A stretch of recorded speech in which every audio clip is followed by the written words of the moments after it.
যদি বলা হয় নিজ নক্ষত্রের সাথে কয়েক গুণ বড় গ্রহ যা কিনা নিজ নক্ষত্রকে প্রতিনিয়ত আবর্তন করে চলেছে, শুনে অবাক লাগছে তাই না? শুধু আপনি কেন, খোদ বিজ্ঞানীরাও অবাক হয়েছেন এমন একটি গ্রহ দেখে। হ্যাঁ বন্ধুরা, ঠিকই শুনেছেন। সম্প্রতি আবিষ্কৃত এমন একটি গ্রহ নিয়ে তোলপাড় বিজ্ঞান পাড়ায়।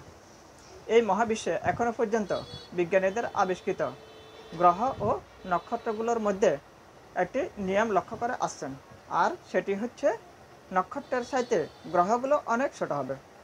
আর সেই গ্রহগুলো তার নক্ষত্রকে আবর্তন করে একটি নির্দিষ্ট কক্ষপথে ঘুরবে, আর তার কক্ষপথটি হবে অনেকটা বৃত্তাকার। এছাড়া আরও কিছু মহাজাগতিক নিয়ম রয়েছে যা গ্রহ নক্ষত্রগুলো মেনে চলে। আমাদের সৌরজগতের কথাই ধরা যাক। সূর্যের চারপাশে ঘূর্ণায়মান 8টি গ্রহের মধ্যে আমাদের পৃথিবীর আকার সূর্যের 13 লক্ষ ভাগের 1 ভাগ মাত্র। বিশাল আকারের ফুটবল মাঠকে বিবেচনা করা যাক। ফুটবল মাঠের মধ্যে যদি একটি টেনিস বল রাখা হয়, তবে ফুটবল মাঠটি হচ্ছে সূর্য আর টেনিস বলটি হচ্ছে পৃথিবী। ভাবুন তো কত ছোট। সবচেয়ে বড় গ্রহ বৃহস্পতিও সূর্যের চাইতে 1000 ভাগের 1 ভাগ মাত্র, অথচ সদ্য আবিষ্কৃত গ্রহটি তার নক্ষত্রের চাইতে অন্তত প্রায় 800 থেকে 900 গুণ বড়। শুনে চোখ কপালে উঠে গেল তাই তো। চলুন তাহলে বিস্তারিত জেনে নেওয়া যাক এই নক্ষত্র ও গ্রহ সম্পর্কে। বন্ধুরা, সায়েন্স ইনফো বাংলা ইউটিউব চ্যানেলের পক্ষ থেকে আমি মোহাম্মদ সুলাইমান আজকের বিজ্ঞান জার্নালে কথা বলবো আজকের টপিক নিয়ে। সুতরাং সম্পূর্ণ ভিডিওটা এক নাগাড়ে দেখতে থাকুন। চ্যানেলে নতুন হলে চ্যানেলটি অবশ্যই সাবস্ক্রাইব করতে ভুলবেন না। তাহলে চলুন শুরু করা যাক আজকের আলোচনা। নক্ষত্র। সংক্ষেপে উক্ত নক্ষত্র সম্পর্কে কিছু তথ্য জেনে নেওয়া যাক। নাম। নক্ষত্রটির নাম হচ্ছে WD 1856+534। এখানে WD হচ্ছে একটি ক্যাটাগরি, যার পূর্ণরূপ হচ্ছে হোয়াইট ডোয়ার্ফ, অর্থাৎ এই নক্ষত্রটি হোয়াইট ডোয়ার্ফ ক্যাটাগরির নক্ষত্র। শ্রেণী। এই নক্ষত্রটি হোয়াইট ডোয়ার্ফ বা শ্বেত বামন নক্ষত্র। সূর্য থেকে দূরত্ব। এই নক্ষত্রটির দূরত্ব প্রায় 80.7 আলোকবর্ষ, অর্থাৎ 80.7 লাইট ইয়ার্স। 1 আলোকবর্ষ সমান আলো 1 বছরে যে দূরত্ব অতিক্রম করে। অবস্থান। এটির অবস্থান ড্রাকো নক্ষত্রমণ্ডলে, যেখানে আমাদের সূর্যের মতো একাধিক সূর্য রয়েছে। উদাহরণ হিসেবে বলা যেতে পারে আলফা সেন্টারি নক্ষত্রমণ্ডল, যেখানে 3টি সূর্য রয়েছে। গ্রহের সংখ্যা। এখনও পর্যন্ত একটি মাত্র গ্রহ আবিষ্কৃত হয়েছে। ভর। এর ভর হচ্ছে আমাদের সূর্যের প্রায় অর্ধেক। ব্যাসার্ধ বা রেডিয়াস। এটির ব্যাসার্ধ আমাদের পৃথিবীর ব্যাসার্ধের প্রায় 1.4 গুণ, আর সূর্যের ব্যাসার্ধের প্রায় 0.01 গুণ। এই নক্ষত্রটি আমাদের পৃথিবী থেকে একটু বড়, কিন্তু আমাদের সূর্য থেকে কয়েক লক্ষ গুণ ছোট। পৃষ্ঠের তাপমাত্রা বা সারফেস টেম্পারেচার।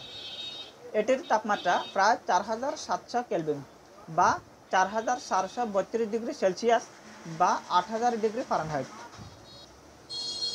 বয়স। এটির বয়স প্রায় 5.8 বিলিয়ন বছর। ধ্বংস হওয়া পর্যন্ত এর মোট বয়স প্রায় 7.4 থেকে 10 বিলিয়ন বছর পর্যন্ত হতে পারে বলে বিজ্ঞানীরা মনে করেন। উজ্জ্বলতা বা লিউমিনোসিটি। এটির উজ্জ্বলতা তুলনামূলকভাবে কম, কারণ শ্বেত বামন নক্ষত্রগুলো তাদের পারমাণবিক ফিউশন বিক্রিয়া বন্ধ করে দিচ্ছে এবং ধীরে ধীরে শীতল হচ্ছে। এইবার আসি এই নক্ষত্রে অবস্থিত গ্রহটি সম্পর্কে কিছু তথ্য জেনে নেওয়া যাক।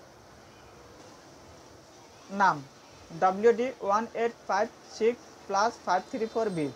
এখানে নক্ষত্রের নামের সাথে শুধুমাত্র বি যোগ করে গ্রহটির নামকরণ করা হয়েছে। শ্রেণী। এটি একটি গ্যাসীয় গ্রহ বা আনসলিড প্ল্যানেট। এটি আমাদের পৃথিবীর মতো সলিড প্ল্যানেট নয়। গ্রহের আকার। এই গ্রহটির আকার বৃহস্পতি গ্রহের প্রায় সমান। সূর্য থেকে দূরত্ব। সূর্য থেকে এটির দূরত্ব প্রায় 80.7 আলোকবর্ষ। উপগ্রহের সংখ্যা। এখনও পর্যন্ত কোনো উপগ্রহ আবিষ্কৃত হয়নি। ভর। এটির ভর বৃহস্পতি গ্রহের ভরের প্রায় 5.2 গুণেরও বেশি। ব্যাসার্ধ বা রেডিয়াস, এটির ব্যাসার্ধ আমাদের বৃহস্পতি গ্রহের প্রায় সমান, অর্থাৎ 71,400 কিলোমিটার।